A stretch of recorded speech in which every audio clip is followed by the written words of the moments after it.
maganda. Okay na din.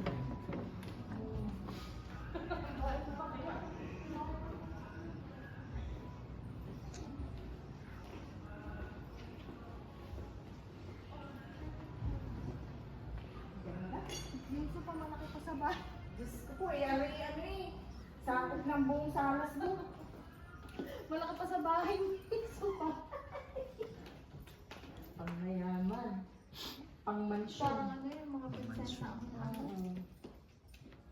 Ay, nabili talaga sa inyo yung mga ganyan. Alin ba? Yung mga magagandang ganyan. Meron talaga Mga politiko. Pang mansyon talaga yun. Talagang ano, mansyon. Oh, dati oh. Bumili ka niya. Oo nga. 30%. Magkano po itong... Ay, ano yan, maganda, Chel. Sana doon sa iyong ano, bumili ka na. Magkano ganito dito? Yan ang maganda.